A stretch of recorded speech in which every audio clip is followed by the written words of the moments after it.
Masakit sa damdamin. Saan banda? Kasi, Ano, ang galit? Mga lyrics mo kaya ano? So, may meaning. may kahulugan, may meaning. Side. Ang naramdaman ng side. So, marami pa ako mga realization sa kantang iyon kasi may marami na magpupunta sa kanta. Lalo na nung ibinanggit na iingatan ka yun ko kasi alam naman natin na ang ating magulang, especially ang mga na talaga ang bumubuhay sa atin.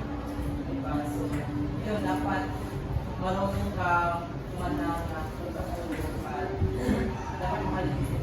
Very good. Marunong tanong, ano ang mensahe na kabalog? Yes. Paano niya naalala yung pagkakaya sa akin? Very good. Kung paano niya kamahal ang ina. Ano ba? Mensahe ng awit. Di ba yun? Gusto niyo magbigay ng inspiration Kanino? sa mga anak or ina Gusto mo bigay ng inspirasyon sa ang bahagi? na dapat alagaan ang ina. Gusto ko malaman kung sino sa tingin niyo ang sumulat ng akdang yun. Anak ba or ina? Para kanino? Sa ina ba or sa anak? Ang anak. Ang anak. Ang anak. Para sa ina, pero anak. Anak ang sumulat ng Bapas, sabi ko ba? So, normally, dedicated yun para sa Ina. ina. Sa kung paano ginawa, kung gaano niya kamahal ang kanya ina. Ito, si Sisa, again, para sa napag-usapan natin kanina, kung sino mananalo, lalaki versus babae, pangkalahatang puntos, ibibigay natin mamaya, ang winner will get 5 points additional sa exam. Now, ito ang panimulang pagtala ng puntos. So, sino makakasagot, raise your hand. Bawat tamang sagot, 1 point. Okay, ready? Siyan. Si Sisa ay naguguluhan sa kanyang nararamdaman dahil sa mabalang kanyang natanggap mula sa mga gorgeous gift. Ano ang kasing kahulugan ng naguluhan? Bubukin iyan para hindi ko nakita. Let's say, talino, no? King. Nalito? Ha? Hindi rin? Hindi rin? Hindi na. Naguluhan. Naguluhan. Yes.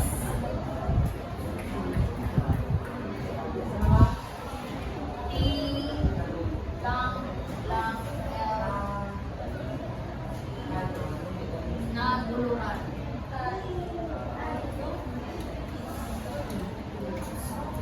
Medyo malalim yan. Starts with letter T. Ay, lagay natin ang pangalawang letra.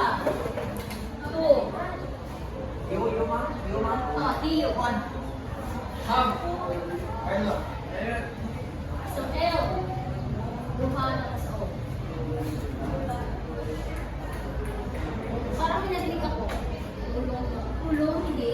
Naguluhan. Hindi.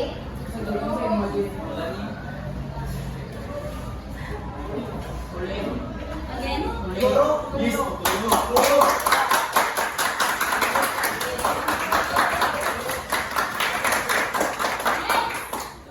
Maliit na tahanan. Ano ang tawag dito? Ha? Hindi.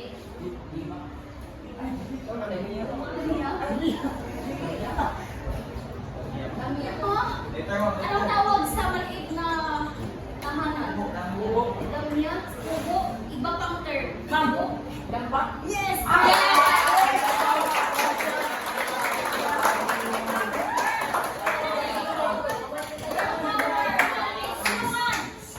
Kulungan. Ang salita ay pag-iitan. Very good. Pag-iitan. Siya ay nakakulong sa piitan.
Ito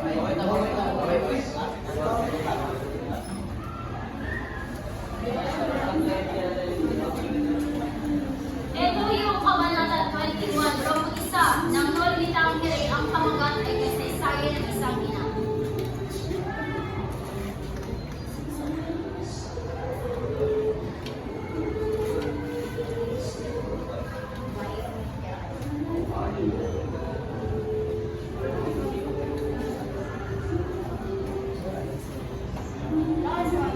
Kasi nag-ano to, parang respect lang ba? Kailangan ko wala siya.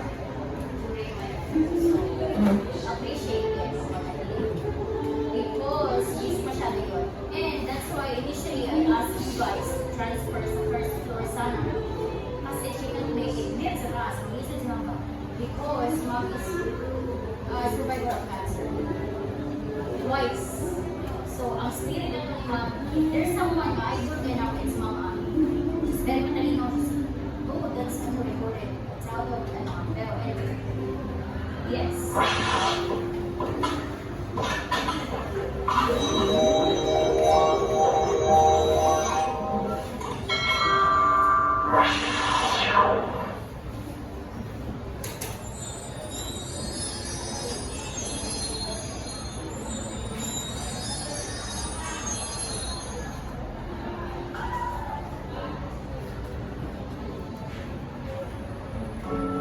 Kabanata 21, ang kasaysayan ng isang ina.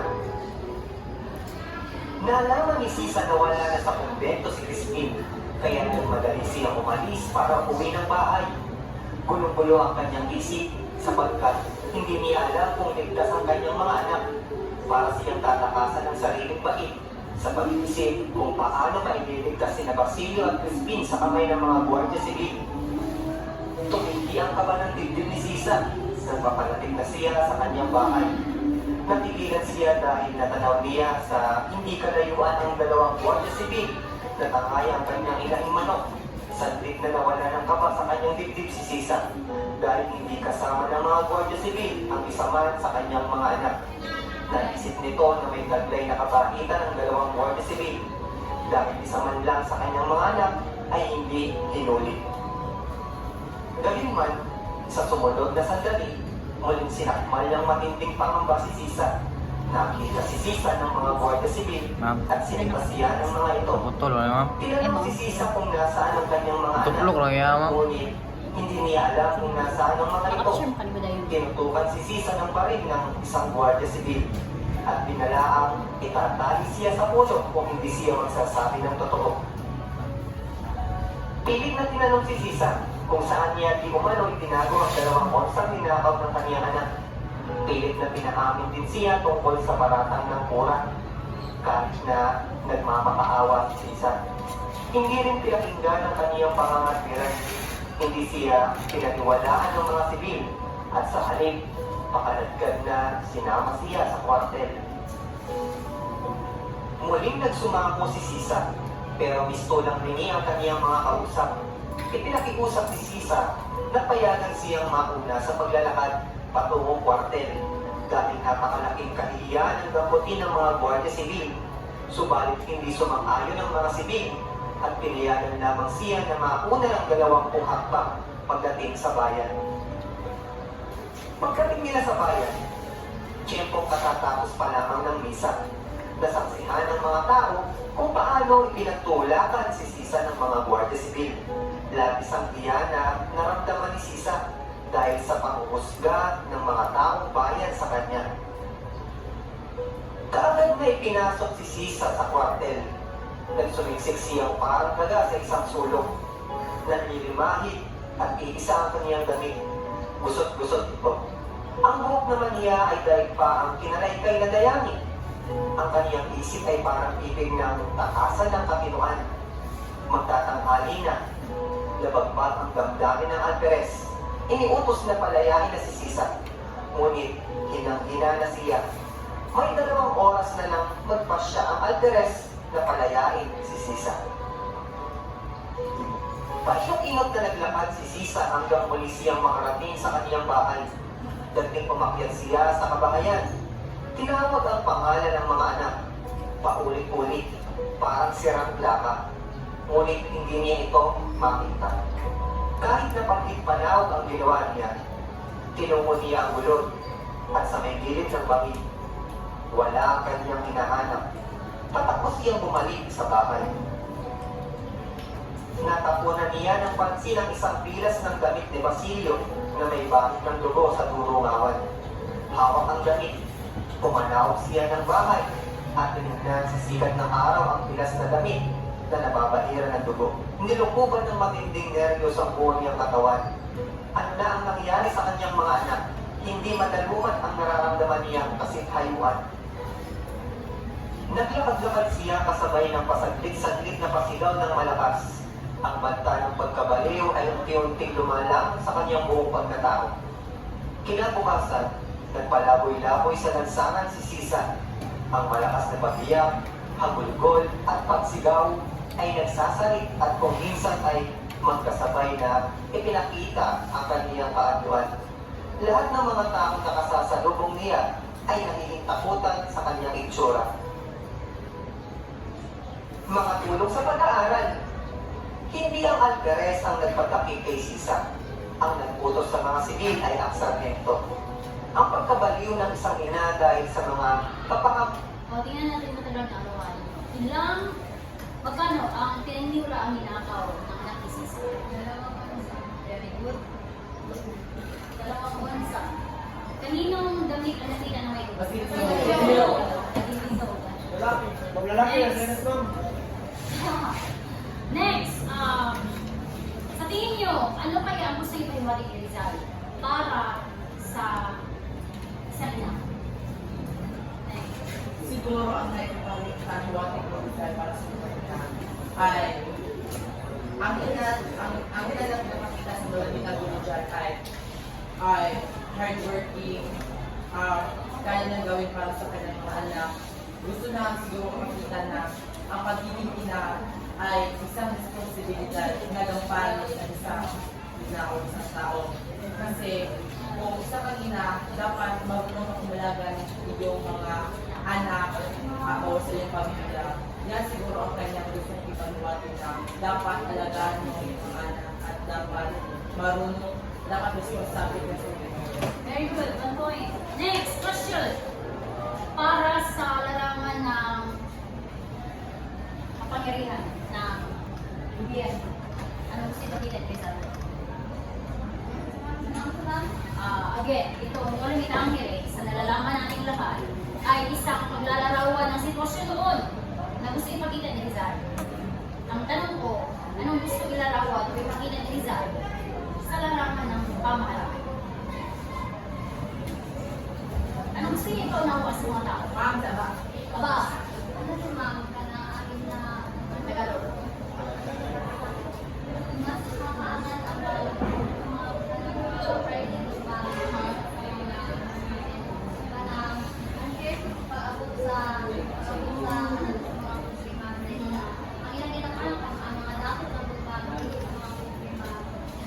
hindi, in short, hindi pantay-pantay. Hindi pantay-pantay. Kasi ng credit siya at 1 credit para kay Dais. Next, para sa komunidad, sa society, anong gusto ipakita niya sa eksena iyon, sa kabuuan? Anong gusto ipakita ng may akda na ni Rizal tungkol sa kalagayan ng sitwasyon sa paraang pagpapakilala kay Sisa? Ano bang nangyari kay Sisa? Now, buuhin ninyo. Anong gusto ipakita ni Rizal sa community sa unang panahon na pwede nangyari dito sa amin? 5 points. Pag mali, well, Society, tao na hindi. Ang tanong ko, anong gusto ipakita ni Rizal? Ilarawan ni Rizal, paghahambing ni Rizal sa society, sa komunidad. Anong gusto niya ipakita?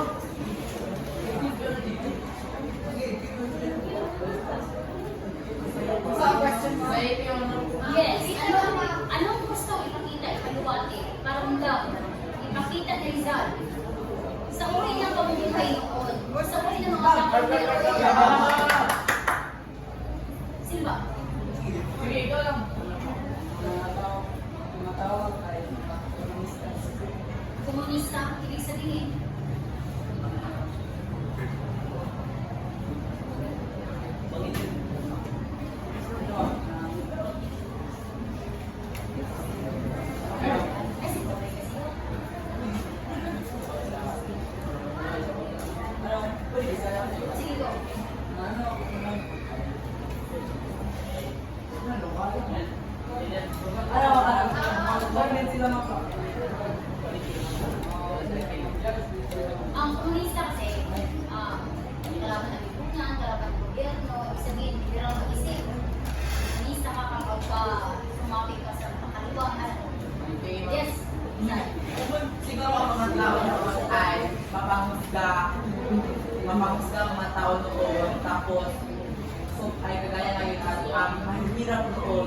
at mga tao doon ay hindi marunong maawa sa tao.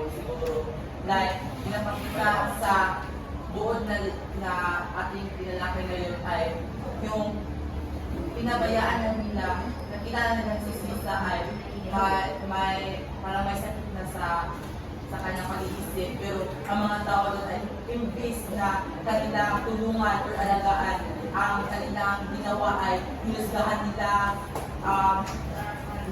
hinusgahan nila, Si Sisa. hinusgahan na si Sisa at hindi na tinulungan. Very well said. On point. Ang ginagawa ko kasi, ang sabi ang paligid doon ay masyadong mapanghusga. Isang karoon sa gawin ng trato ng mga tao, if maganda, ayaw mo ng trato. If mayaman, unahin natin yan. If nasa gobyerno, nasa kapangyarihan, ito ang ating naugaon over yung mga commoners na. Ang punto doon is, noong unang panahon, nagsimula pa, ang pinakakalaban ng mga tao din, noong unang panahon, hindi din naman mga kasila. Isa sa mga kalaban doon, noong unang panahon, ay mga sarili nila. Kung paano sila makitungo sa ibang tao. Katulad ng kay Sisa. Si Sisa, alam nila na nahihirap pain. Pero cellphone naman rin ang cellphone. Alam nila na nahihirap ang si Sisa, pero hindi nila tinutulungan. Pagkos himusgahan pa, hindi nakatawan, nilibak, pinag-isipan ng masama ako na may sakit sa utak. Now, that's 5 points time.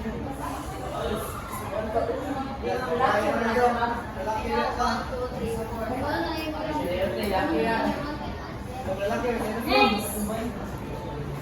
Ito. Para makabawi kayo, boys.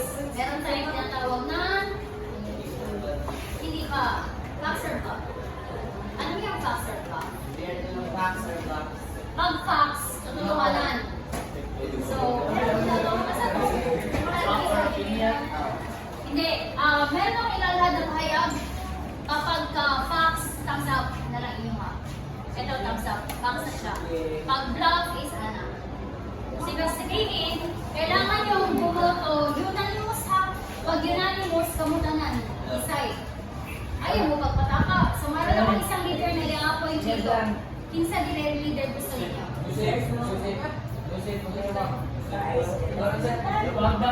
Lumagbas.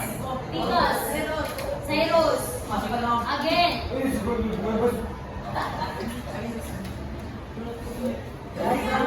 Ay, si Balibad lumagbas.